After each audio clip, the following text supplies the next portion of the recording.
உங்களுக்கு என்ன? பையன் கீழே விழுந்து காலில் அடிபட்டுருச்சுங்க.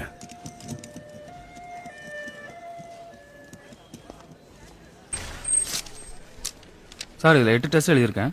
பேஸ்மெண்ட்டில் லேப் இருக்கு. டெஸ்ட் பண்ணி ரிப்போர்ட் வாங்கிட்டு சீஃப் டாக்டர் பாருங்க. சின்ன காயத்துக்கு 8 டெஸ்டா?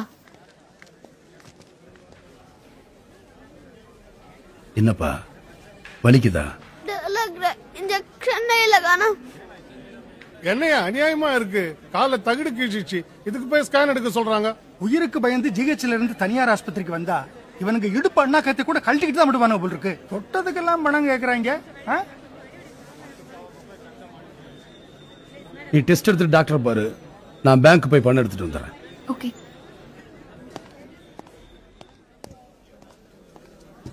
அந்த 3வது வார்டு சரோஜாக்கு பிரசவலி வந்துருச்சா? வந்துருச்சு டாக்டர். நார்மல் டெலிவரி ஆயிடும். ஆஹா, சுகப்பிரசவம் ஆகக்கூடாது. சிசேரியன் தான் பண்ணணும். சுகப்பிரசவம் ஆச்சுன்னா பேஷண்ட் 2 நாள்ல வீட்டுக்கு போயிடுவாங்க. அதுவே ஆபரேஷன் பண்ணோம்னா 15,000 ரூபாய் எக்ஸ்ட்ரா கிடைக்கும். 10 நாள் பெட் ரெஸ்ட் எடுக்கணும். நீ போய் இந்த ஃபார்ம்ல கையெழுத்து வாங்கிட்டு பணத்தை கேஷ் கவுண்டர்ல கட்ட சொல்லிடு. அப்படியே ஆபரேஷன் தியேட்டர் ரெடி பண்ணி சொல்லு.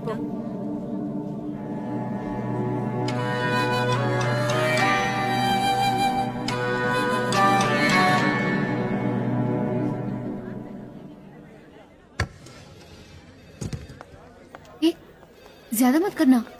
என்னம்மா எல்லா டெஸ்டும் பண்ணியாச்சா? Doctor treatment முடிச்சிட்டாரா? காயத்துக்கு களிம்பு மாதிரி ஏதோ பூசிருக்காங்க. ட்ரீட்மெண்ட்டுக்கும் டெஸ்ட்டுக்கும் சேர்த்து 9500 பில்லு கொடுத்திருக்காங்க. சின்ன காயத்துக்கு போய் 9500 ரூபாய் பில். சரி, நீங்க இங்க வெயிட் பண்ணுங்க, நான் போய் பணம் கட்டிட்டு வந்துடுறேன். छोड़ दो. No, only cash.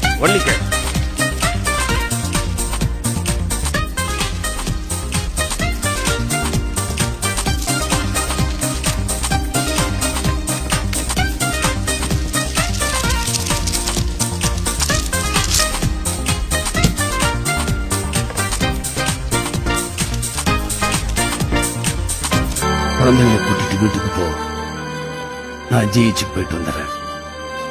எதுக்கு? சொன்னதை செய்.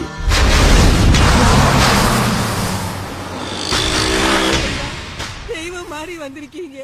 அடக்கம் பண்ண கூட கையில காசு இல்லையா? நீங்க ஒண்ணும் கவலைப்படாதீங்கம்மா. வயசுக்கு வந்த 2 பொண்ணுகளை விட்டுட்டு இப்படி குடிச்சே சேர்த்துட்டாயா?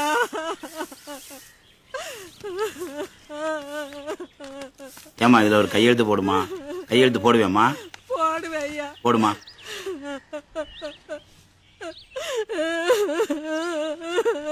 டேய் அந்த புக் குடுறா.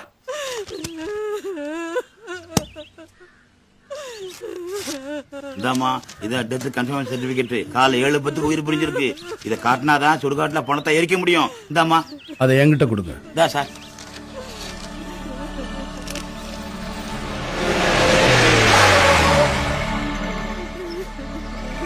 இந்த வண்டி வேணாம், வேற வண்டி இருக்கு.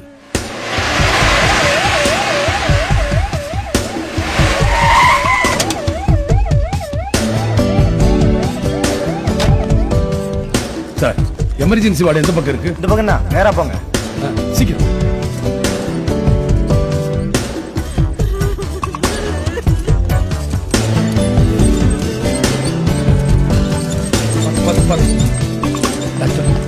டாக்டர், எங்க அண்ணன் மயங்கி விழுந்துட்டாரு. எப்படியாவது காப்பாத்துங்க. எவ்வளவு செலவானாலும் பரவாயில்ல. நீங்க கொஞ்சம் வெளியே இருங்க. நர்ஸ் இவரை வெளியே அனுப்புங்க. டாக்டர், எவ்வளவு செலவானாலும் பரவாயில்ல, எப்படியாவது காப்பாத்துங்க ப்ளீஸ். Doctor please.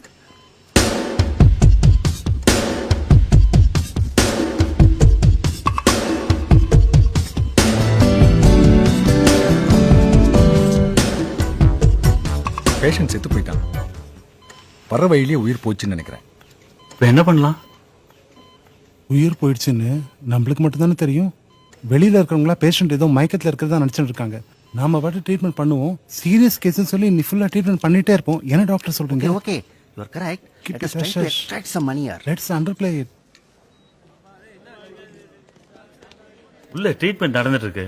பயப்படாதீங்க, எப்படியும் காப்பாத்திடலாம். ஐயா என்னையா சொல்றீங்க? இருங்க இருங்க, அவர் தான் சொல்லிட்டார்ல, அவர் எப்படியும் பிழைக்க வச்சிருவார். ஆனா அதுக்கு அதிகமா பணம் செலவாகும். பரவாயில்லையா? பரவாயில்ல சார், எவ்வளவு செலவானாலும் நான் பண்றேன். கவுண்டர்ல 50,000 ரூபாய் பணத்தை கட்டிடுங்க. அப்பதான் அட்மிட் பண்ணிப்போம். சீக்கிரம் போங்க.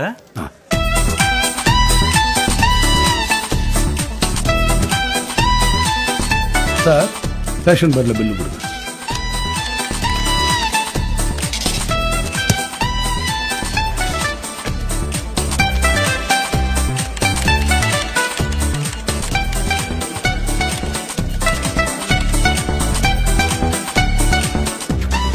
டாக்டர் பணமெல்லாம் கட்டியாச்சு. செகண்ட் ஃப்ளோர்ல மெடிக்கல் ஷாப் இருக்கு. இந்த மருந்தெல்லாம் வாங்கிட்டு வாங்க. மொத்தம் 8300 சார். பேஷண்ட் பேர்ல பில்லு போடுங்க.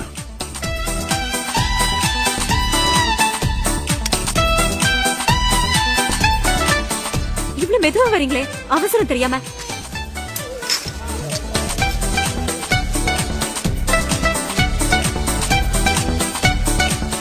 இந்தா, இத போய் பார்மசில கொடுத்துரு. பாத்துக்க. ம். இந்தயா மருந்தெல்லாம் கரெக்டா இருக்குதா பாத்துக்க. கொஞ்சம் அமைதியா இருங்கம்மா. நான் சொல்றபடி நீங்க எல்லாரும் கேளுங்க. டாக்டர், எங்க அண்ணனுக்கு இப்ப எப்படி இருக்கு? மூச்சு திணறல் அதிகமா இருந்தது. இப்போ ட்ரீட்மெண்ட்க்கு அப்புறம் நல்லாவே மூச்சு விடுறார். பாம்பேல ஃபேமஸ் டாக்டர் சதீஷ் சர்மா ஒரு செமினாருக்காக மெட்ராஸ்க்கு வந்திருக்கார். அவரை வர வச்சா நல்லா ட்ரீட்மெண்ட் பண்ணுவாரு. ஆனா 2 லட்சம் ரூபாய் செலவாகும். பரவாயில்ல சார், அவரை மாதிரி இன்னும் எத்தனை டாக்டர் இருந்தாலும் வர சொல்லுங்க.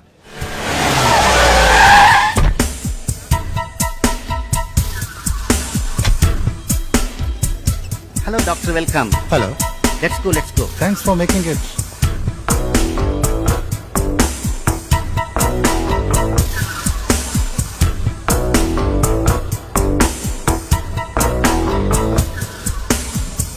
டாக்டர், எங்க அண்ணனுக்கு இப்ப எப்படி இருக்கு? சீரியஸ் கண்டிஷன்ல தான் இருக்கு. நினைவு லேசா வந்தது. உங்களோட கூப்பிடாமனு பார்த்தேன். அதுக்குள்ள மயக்கமாயிட்டாரு.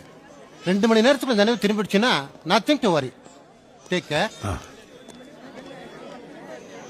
என்னையா அநியாயமா இருக்கு. செத்து போன மனுஷனுக்கு வைத்தியம் பாக்குறாங்க. என்னடி நிச்சயத்தை முடிஞ்சதா? வீட்லயே வா. ஆமா. ஜாலிதான். டாக்டர், பாடி ரொம்ப டீகம்பஸ் ஆயிருக்கு. வெளிய நாத்தடிக்கிறதுக்குள்ள ஏதாவது பண்ணுங்க. சீஃப் டாக்டர்கிட்ட சொல்லி முதல்ல சீரியஸா இருக்க மாதிரி காட்டுவோம்.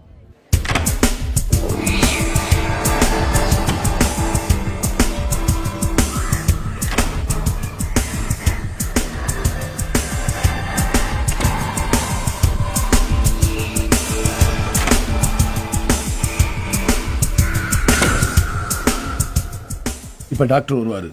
ஐ எம் சாரி, நாங்க எவ்வளவோ ட்ரை பண்ணோம். பேஷண்ட் இறந்துட்டான்னு சொல்லுவாரு பாருங்க.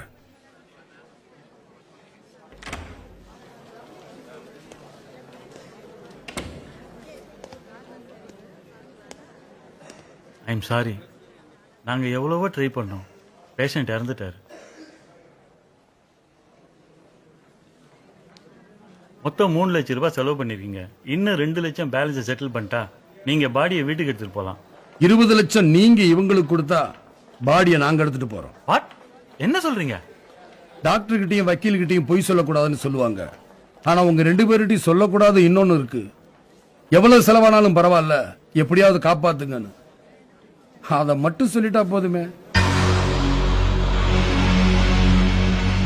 புரியல?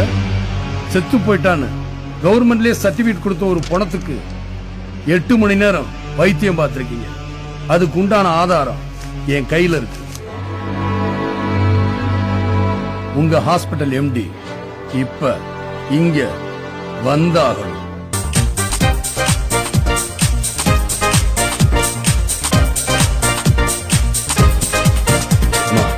இதுல 20 லட்சம் ரூபாய் பணம் இருக்கு. உங்க 2 பொண்ணுகளையும் படிக்க வச்சு கல்யாணம் பண்ணி வைங்க. ஏதி அவள பணம் உங்க வீட்டுக்காரர் சம்பாதிச்சதாமா? உயிரோட இருந்தப்போ 10 ரூபாய் கூட சம்பாதிக்கல. செத்து போன பிறகு 20 லட்சம் சம்பாதிச்சிருக்காரு ஐயா. போங்க.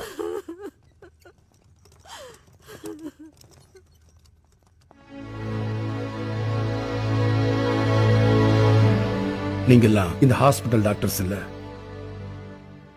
உலகத்துல எத்தனையோ மதம் இருக்கு, எத்தனையோ கடவுள்கள் இருக்காங்க. ஆனா யாருக்கும் உடம்பு சரியில்லைனாலும் ஹாஸ்பிட்டலுக்கு வந்துட்டு தான் அவங்க உங்க கோயிலுக்கு போவாங்க. எல்லா மதத்தாரும் கையெடுத்து கும்பிடுற ஒரே கடவுள் நீங்க தான். ஆனா நீங்க படிச்ச படிப்பை மறந்துட்டு கேவலம் பணத்துக்காக மனுஷங்க உயிரோட விளையாடுறீங்களே. தெரியாம பண்ணிட்டோம், மன்னிச்சிருங்க சார். தமிழ்ல எனக்கு பிடிக்காத ஒரே வார்த்தை